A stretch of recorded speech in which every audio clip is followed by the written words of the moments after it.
Today I'm going to share my top 3 negative things about the Seal. I've had the car now for 5 months, almost half a year, and I've driven 14,000 kilometers with it. So I already have some experience of owning the Seal. And like you have seen from my other videos, I'm pretty satisfied with the car. Overall, I think it's the best car I've had.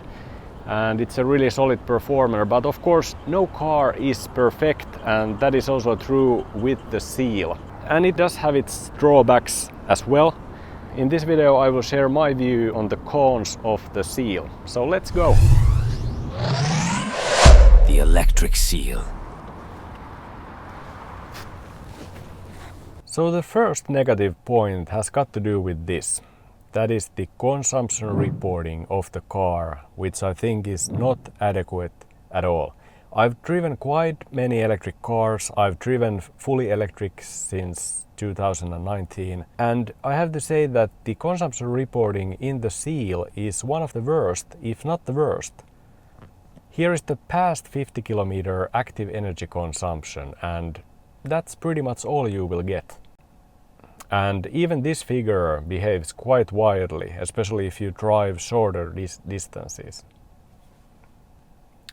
Of course, you will have in the vehicle settings some consumption reporting, which is here.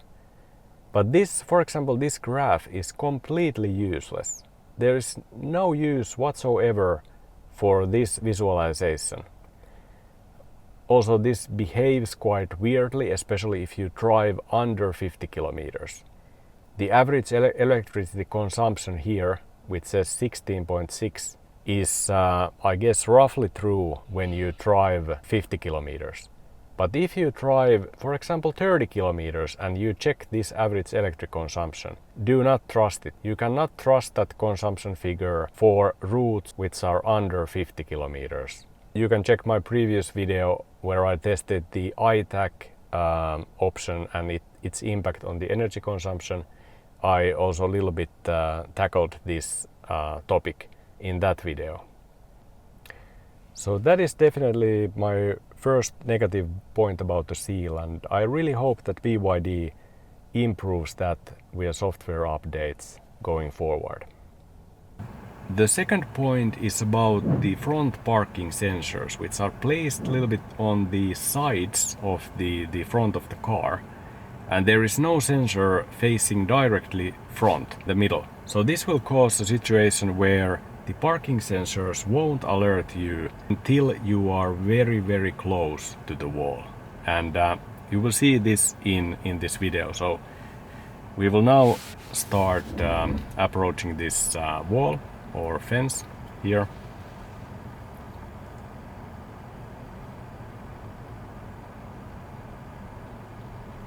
There is nothing. We are already very close, and now it's the side which says that 60 centimeter. But in reality we are already very close to this fence. Let's just check how close we actually are.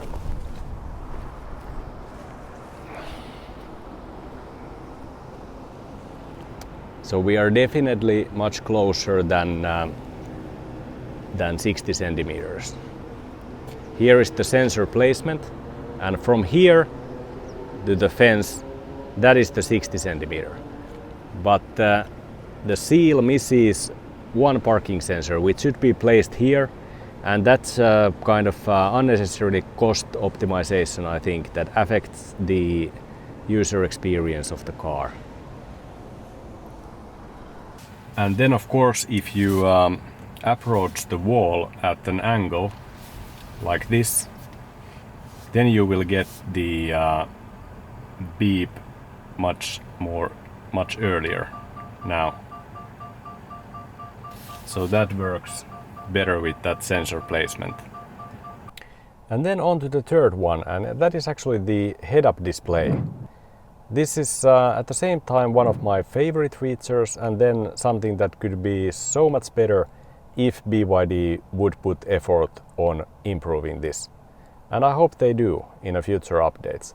So this one, the head-up display, I think it's one of the greatest head-up displays that I've seen. The brightness is great, the contrast is great, and it's directly onto the windshield. But the problem is that the information is very simple and it's a kind of underutilized space. Could be used to display more useful data. So of course the speed is what you mostly want to see here. That is good. Also the speed limit information is fine, but the key thing that is really missing from the head-up display at the moment is navigation. So this should have definitely step-by-step navigation. Basically the next step on your navigation route, like turning left in 500 meters and having that arrow there and the distance, that should be included here. It could even feature some simplified animated version of the navigation and the next action that you need to do. The Chinese version of the Seal does have this, so hopefully BYD will bring that as a software update also to the Seals in the current generation, because as it is now, the head-up display is at least partly a lost opportunity. I still use it every day, but it could be so much better. So that has to be my third negative point about the Seal. Also, one thing about the camera system, which is great in many ways, that there are multiple cameras and they are high definition. You can control it very nicely here, and it also makes it easier to maneuver with this car. But what they are missing is the remote access to the camera system. So through the BYD app, you should be able to access the cameras, and this might be some privacy or data security type of thing. But Tesla has its Sentry system, and BYD Seal has all the software needed to produce similar type of system. Hopefully even better in energy consumption, because the energy consumption of the Sentry system in the Teslas is just too much.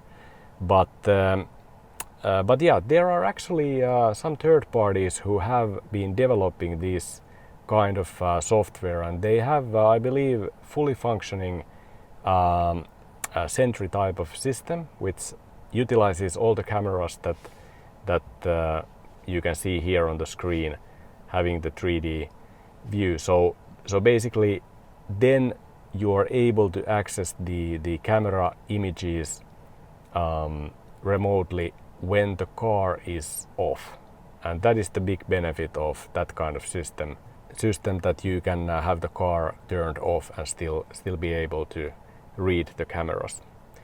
But yeah, it's only third party and it's kind of a bit of a hassle to get it installed. So yeah, I hope that BYD's software department has this one in the high up in the priorities.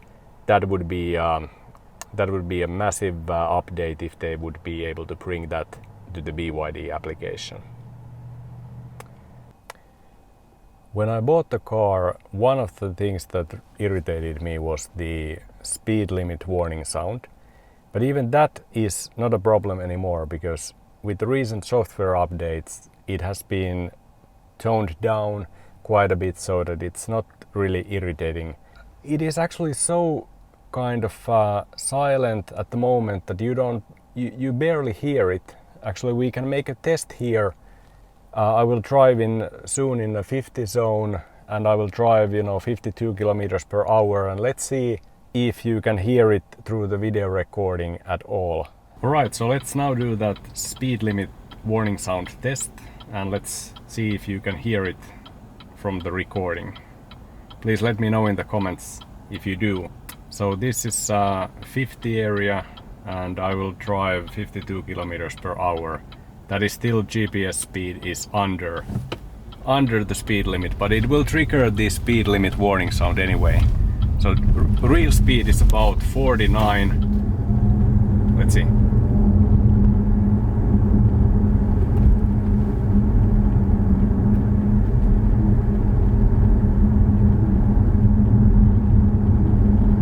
There you go. There you had, I think, 4 beeps, but I barely heard them by myself.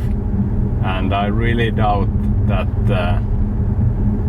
you could hear it through the recording. But that feature was completely different when I bought the car. Then it was this kind of sound that the actual seal would make in nature. Very loud. Now it's very subtle. I like it.